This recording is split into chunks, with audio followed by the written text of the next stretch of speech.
everyone, welcome to the world of English with Sakshi Khanna once again in the continual session of the chapter The Enemy, and today we will be doing line to line explanation with textbook. So I hope you all are sitting with the textbook, and I suggested that those who are not having, they could download the PDF form based textbook as well, because line to line explanation is must to understand when you are getting some questions which is not in the workbook or in the practice sheets. Okay, you need to create your own questions, your own answers, and for that you need to understand the chapter word by word, line by line. So let us move to the story. First of all, I just want to brief you up what we did yesterday.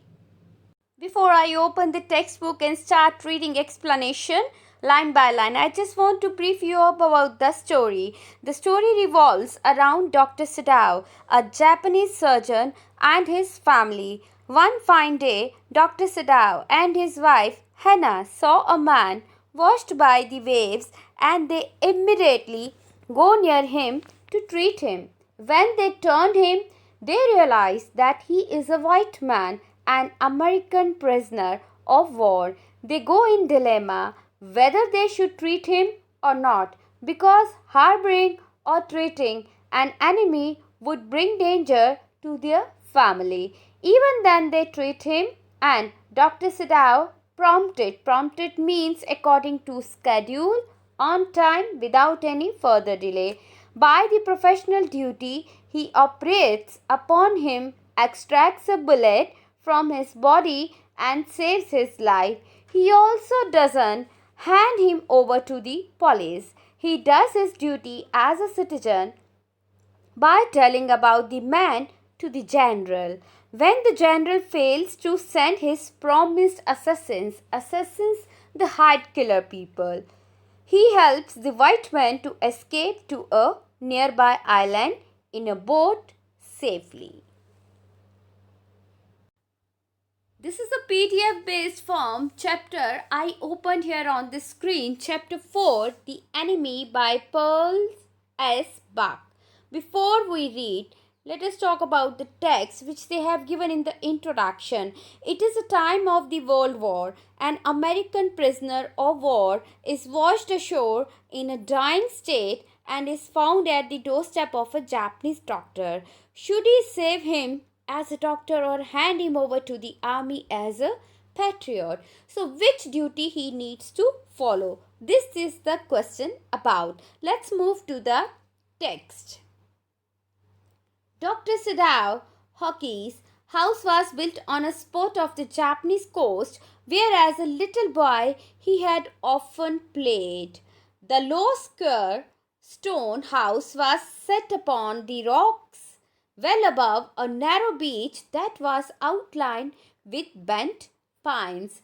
Now, this is the question. If we talk about which question can be framed here, so easy to understand. This is the house construction they have explained. The author has explained about the house appearance at the seashore. As a boy, Sadao had climbed the pine tree, you all know, supporting himself on his bare feet as he had seen men do in the South Seas when they climbed for coconuts. His father had taken him often to the island of those seas, and never had he failed to say to the little brave boy at his side, "Those islands yonder, they are the stepping stones to the future for Japan." Now, in this passage, first 4-5 lines are explaining about the house on the shore, seashore, and last few lines are explaining about the guts, about the courageous nature of the boy named Sadao in his childhood, and the supportive nature of the father as well, who didn't stop the boy to climb up the pine tree. "Where shall we step from them?" Sadao had asked seriously. "Who knows?" his father had answered. "Who can limit our future? It depends upon what we make it." Okay, so this is very important text. If you could read once again with me, who knows, his father had answered when the question was asked by baby Sadao that where shall we step from them. Then he explained about the limit. The father said, nobody knows the limit of future. It depends on what we make it. So it's all about you. You can create the limit that you need to reach up to that level. That's it. This is your limit. And you are the creator of the limit. In this stanza, the father explained about the limit. Means more courageous statement. Always made courageous statement his father. That shows how supportive he was.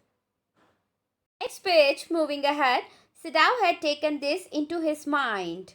As he did everything his father said, he was so obedient child. His father who never joked or played with him but who spent infinite pains upon him, who was his only son. Infinite means limitless, and he had taken all the pains but never made any fun with him. But he was so dutiful for his taking care of. Sadao knew that his education was his father's chief concern, that is, of every parent. For this reason, he had been sent at 22 to America to learn all that could be learned of surgery and medicine. To become the doctor, he was sent at the age of 22 to America to learn about the surgery and medicine because father was so concerned about his child's education. He had come back at 38 years of education, and before his father died, he had seen Sadao become famous not only as a surgeon but as a scientist.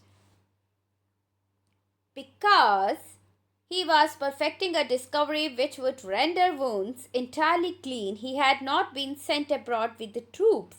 Also, he knew there was some slight danger that the old general might need an operation for a condition for which he was now being treated medically, and for this possibility, Sadao was being kept in Japan. So he learnt everything and turned back to his own home country. Clouds were rising from the ocean. This is the status of the day. A day they have explained. The unexpected warmth of the past few days had at night drawn heavy fog from the cold waves. Sadao watched mist, not clear, cloudy, hide outlines of a little island near the shore and then come creeping up the beach below the house, wreathing around the pines surrounded. In a few minutes, fog would be wrapped about the house too, means spread all around. Then he would go into the room where Hannah, his wife, would be waiting for him with the two children. Now they were living so happily with two children till the time. But at this moment, the door opened and she looked out. A dark blue woolen hairy. Now, hairy, a loose outer garment worn over the kimono. What is exactly? We find out here once again. But at this moment the door opened and she looked out. A dark blue woolen hairy. It's a kind of a wearing. She came to him affectionately and put her arm through his as he stood, smiled and said nothing. A person approached her. He had met Hannah in America, but he had waited to fall in love with her until he was sure she was Japanese. Now, but at this moment the door opened and she looked out. A dark blue woolen hurried over her kimono. She came to him affectionately and put her arm through his as he stood, smiled and said nothing. He had met Hannah. So, this is the time when he is explaining how he met Hannah in America. But he had waited to fall in love with her until he was sure she was Japanese. He didn't want to marry an American lady. He wanted to make the things sure before he falls in love with the lady named Hannah. His father would never have received her unless she had been pure in her race, because he knows that his father will never accept if he will go beyond the race. So he was very particular in choosing his life partner. He wondered often whom he would have married if he had not met Hannah, and by what luck he had found her in the most casual way, by chance literally, at an American professor's house. Now, this is a place where they both met at the residence of a professor in America. The professor and his wife had been kind people, anxious to do something for their few foreign students, and the students, though bored, had accepted this kindness. Sadao had often told Hannah how nearly he had not gone to Professor Halley's house that night. The rooms. Now, professor named Hallis, okay, where they both met, and they were just engaging some foreign student because of their kind nature, so that they would not feel homesick, as they all are away from their parents, their families. So, kind of a family feeling they were providing, and there they both met and came closer. Who? Sadao, doctor, and Hannah. Next page. The room was so small, the food so bad, the professor wife so voluble. Voluble means, apology for getting disconnected. Yes, we were talking about the rooms. The rooms were so small, the food so bad, the professor wife so voluble. Voluble is a characteristics when people, you can say the talkative, means marked by a ready flow of speech, always ready to speak. But he had gone, and there he had found Hannah. So this is a situation of the place where they were living. Food was not so good, rooms were so small, and the lady was so talkative. But he had gone, and there he had found Hannah, a new student, and had felt he would love her if it were at all possible. Now, what would be the possibility? Possibility to make sure that she is a Japanese girl only. Then he will move ahead. Now he felt her hand on his arm and was aware of the pleasure it gave him. They were getting so close. Even though they had been married years enough to have the two children, for they had not married heedlessly in America. They didn't marry in America. They had finished their work at school and had come home to Japan. And when his father had seen her, the marriage had been arranged in the old Japanese way. Although Sadao and Hannah had talked everything over beforehand, they were perfectly happy. She laid her cheek against his arm. Now, in this paragraph, if I can frame a strange question for you people, which is uncommon, okay, and common question, important question you are getting in the workbook, but what about some uncommon questions? And you know that CBSE has a pattern to be followed to put always strange uncommon questions in the question paper. So how you will get the answer? Because that is why I am telling you to focus on word to word, line to line explanation, reading as well. In this passage, they have explained how did they decide to marry. Did they marry in America?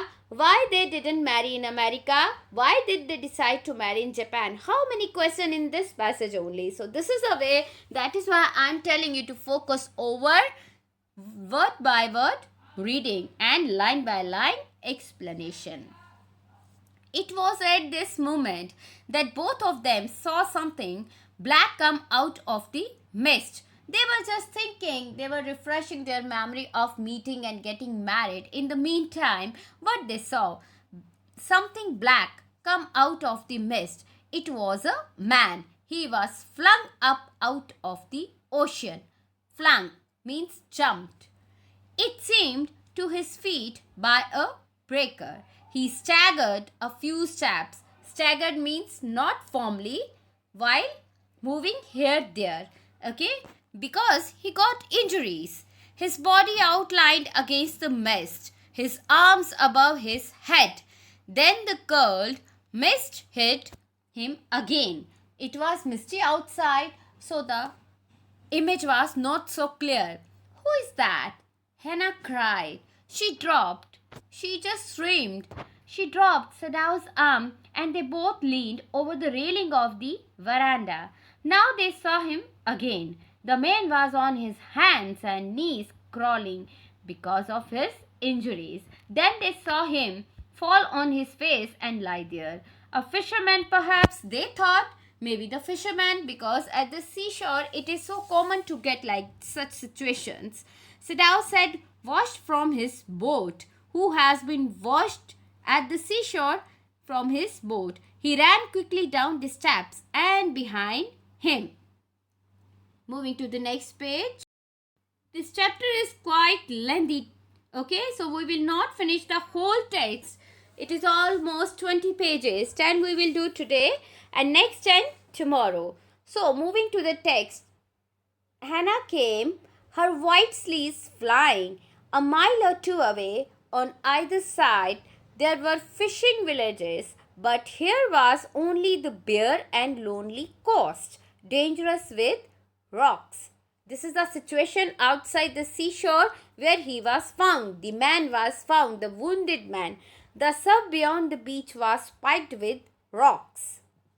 Rocks are on the beaches and on the beach, and the surf beyond the beach was spiked. Spiked means over. Okay, somehow the man had managed to come through them.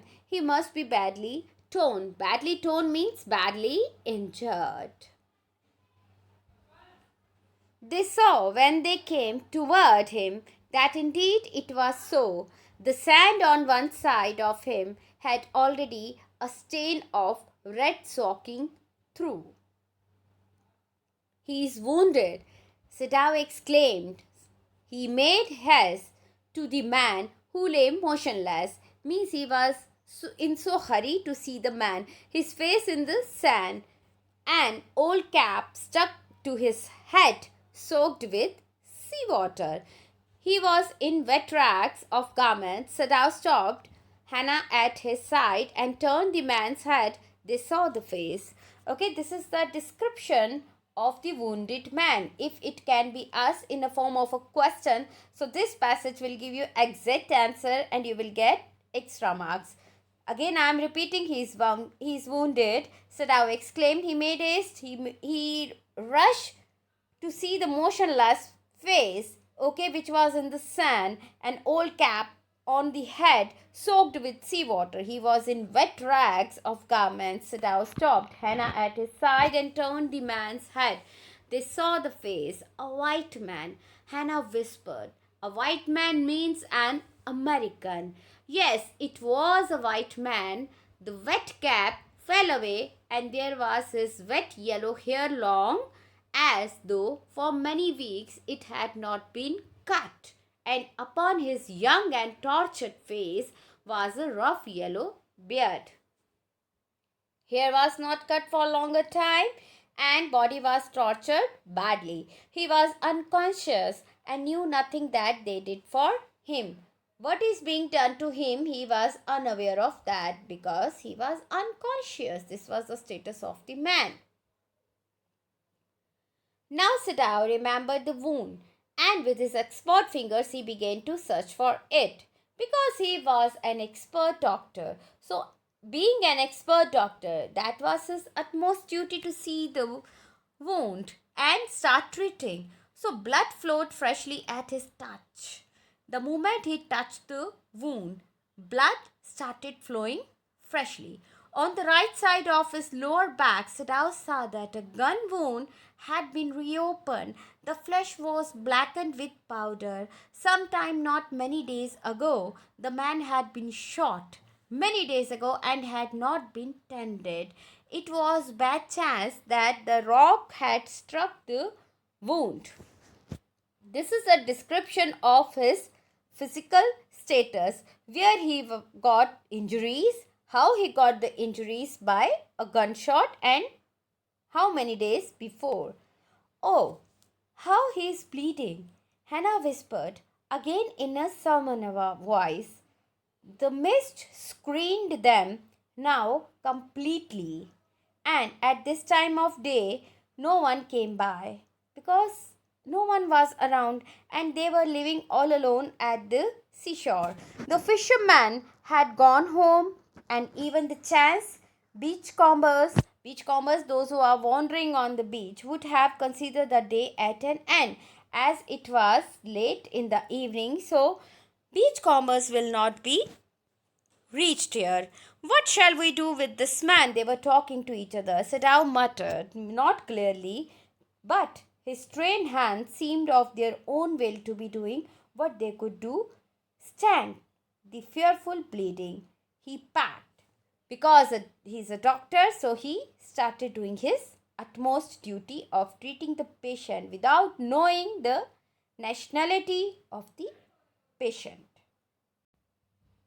Next page, the wound with the sea moss. Sea moss, that you can say the some muddy green mosses, okay, or the fungus of the water level that strewed the beach. The man moaned with pain, means crying with pain in his stupor, but he didn't awaken. He was crying in the pain, but he was not awakened. The best thing that we could do would be to put him back in the sea, Sadao said, answering himself. He answered himself, best thing to throw him back to the sea, because he's an American and we are Japanese. He's a prisoner.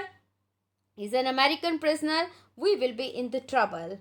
Now that the bleeding was stopped, for the moment he stood up and dusted the sand from his hands. Now that the bleeding was stopped, for the moment he stood up. Yes, undoubtedly that would be best, Hannah said steadily, but she continued to stare down at the motionless man. She also agreed to her husband, but she was staring at the motionless man. If we shelter a white man in our house, we would be arrested, and if we turned him over as a prisoner, he would certainly die. Sadao said, both the way contradict statement, paradox statement means based on the logic. If as a doctor he doesn't treat, he will die. If as a citizen of Japan he is treating an American prisoner, then also he will be against the patriotism feeling. So the kindest thing would be to put him back into the sea, Hannah said again. But neither of them moved. Nobody thought to do so. They decided to do, but they were not having any daring to do so. They were staring with a curious repulsion upon the inert figure. The lady was also looking at the inert figure with curiosity. What is he? Hannah whispered. There is something about him that looks American. Sadao said. He took up the battered cap. Yes, they are almost gone, was the faint lettering. A sailor, he said, from an American warship. With the cap, they got to know. Now, this is again the time to point out a question randomly. In this passage, very important question can be phrased, how they came to know that he is an American prisoner by some marks on the cap. He spelled it out, US Navy. The man was a prisoner of war. He has escaped, Hannah cried softly, and that's why he is wounded in the back. Sadao agreed. They hesitated, looking at each other. Neither they want to throw him back to the sea, nor they are in the state to treat him as a doctor. Then Hannah said with resolution, come, are we able to put him back into the sea? If I am able, are you? Sadao asked. No, both disagreed on this statement because they were so kind human people. But if you can do it alone. Hannah said, if you want to do, then you will do it alone. And Sadao was waiting for such answer. Sadao hesitated again. The strange thing is, he said that if the man were whole, I could turn him over to the police without difficulty. I care nothing for him. He's my enemy. All Americans are my enemy, and he's only a common fellow. You see how foolish his face is, but since he's wounded, I need to treat him. You also cannot throw him back to the sea, Hannah said. Then there is only one thing to do. We must carry him into the house. But the servants, then they talked about servants, that if any of the servant will complain against them, then they will be in the great danger. They thought, but they ignored, and they moved to the house with the wounded soldier. While getting into the house, they were talking to each other about the motionless man. This man must have extraordinary vitality, or he would have been dead by now. But then he was very young, perhaps not yet. You mean die from the operation? Hannah asked. Yes, Sadao said. Hannah considered this doubtfully, and when she did not answer, Sadao turned away. At any rate, something must be done with him. They decided to save the soldier at any cost. What has been the reason behind his injuries? But they decided to treat him and get him back to the healthy state of mind as well as the body. Hannah considered this doubtfully, and when she did not answer, Sadao turned away. At any rate, something must be done with him, he said. And first he must be washed. The first thing to wash the wound. He went quickly out of the room, and Hannah came behind him. She did not wish to be left alone with the white man because she got so scared. He was the first she had seen since she left America, and now he seemed to have nothing to do with those whom she had known there. Here he was her enemy, a menace, living or dead. Menace we did in the word meaning yesterday. She turned to the nursery and called Yumi, the maid.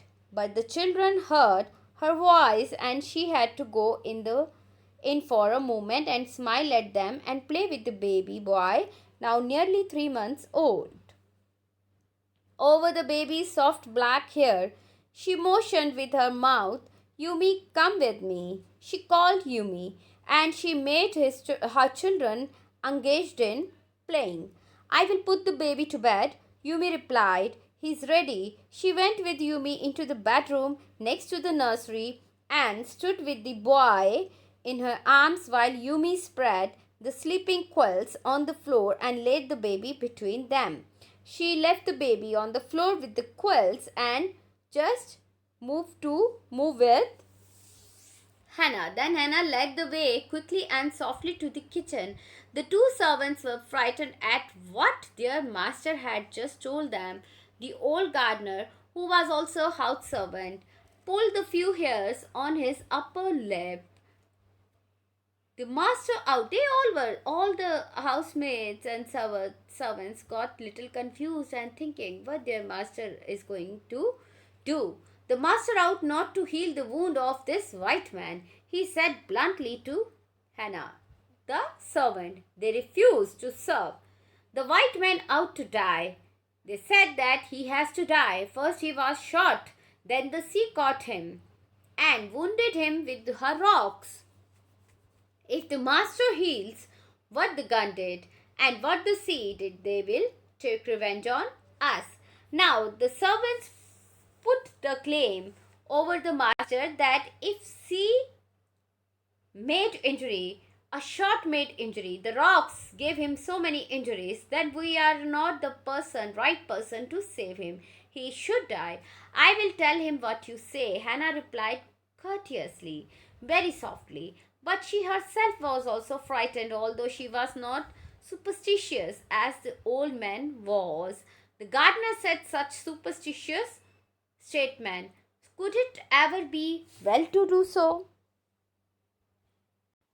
Till the time all the servants came to know about the status of the man, nationality, okay, and they were just talking to each other. Is it good to help an enemy? Nevertheless, she told Yumi to fetch the hot water and bring it to the room where the white man was. She went ahead and slid back. The partition was not yet there.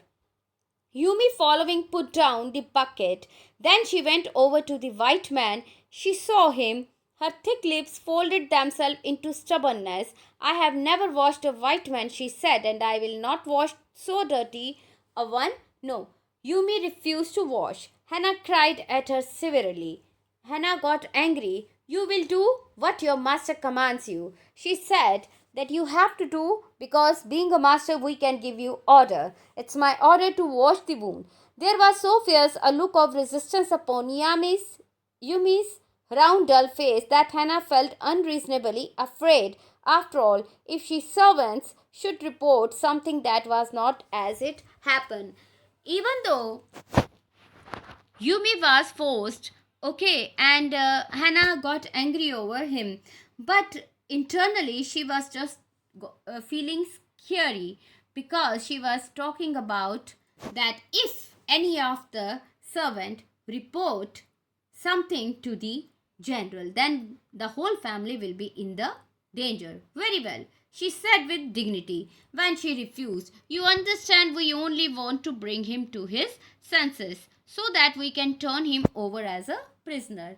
So she put the reason that we just want to bring him back to his life. If we could do so, afterwards we will turn him back to the police as a prisoner. I will have nothing to do with it, Yumi said. Yumi refused openly. I am a poor person and it is not my business. I will not do so. She refused openly. Then please, Hannah said gently, return to your own work. Then she said, go back to your work. At once Yumi left the room, but this left Hannah with the white man alone. She might have been too afraid to stay had not her anger at Yumi's stubbornness now sustained her. Yumi got so stubborn because she refused again and again. Stupid Yumi, she muttered fiercely. Is this anything but a man, and a wounded, helpless man? Now she was just saying against Yumi, she muttered fiercely. Is this anything but a man? It's just a man, a wounded man, a helpless man. We should treat him like that.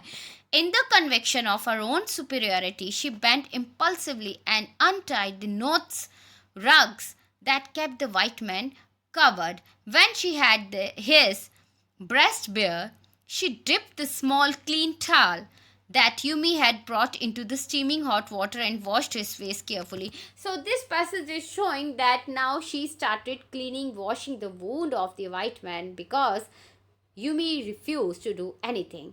The man's skin, though rough with exposure, was of a fine texture and must have been very blonde when he was a child. The skin texture was little dark blonde because this time exposure it has become very fine texture and must have been very blonde when he was a child. This time only getting into the exposure of heat, outside sunlight and the injuries, he became so tough. Otherwise she got the texture very fine. So she was talking about the texture of the white man. She was thinking these thoughts, really liking the man better now that he was not a child. She kept on washing him until his upper body was quite clean. But she dared not turn him over. Where was Sadao? She was talking about her husband. Now her anger was ebbing. Ebbing means increasing, exceeding, out of the limit. Already she was angry because of the behavior, stubborn behavior of maid, and now she was doing the work which she was forced to unnecessarily and unlikely. And she was anxious again and she rose, wiping her hands on the wrong towel. Then, lest the man be chilled, she put the quilt over him. After washing, she put the quilt over him. Let the man little rest. Take little rest. Sit down, she called softly. He had been about to come in when she called. His hand had been on the door and now he opened it. She saw that he had brought his surgeon's emergency bag and that he wore his surgeon's coat as well. He was in doctor dress. You have decided to operate, she cried. Yes, he said shortly. He turned his back to her and unfolded a sterilized towel upon the floor of the tokonoma. Tokonoma meaning is here down. Tokonoma, a niche or an alcove in a Japanese home for displaying a flower arrangement, kekomon or other piece of art. There he spread his surgeon box.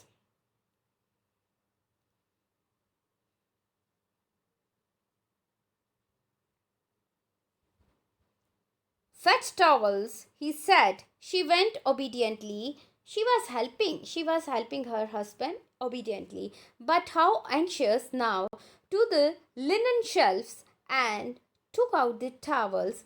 There out also to be old pieces of matting so that the blood would not ruin the fine floor covering. She spread the mats as well because he was going to operate the body, and it's general and it's a common the blood will flow out. She went out to the back veranda where the gardener kept strips of matting with which to protect delicate shrubs on cold nights, and took an armful of them. In this, you can say that she was preparing the floor for the operating.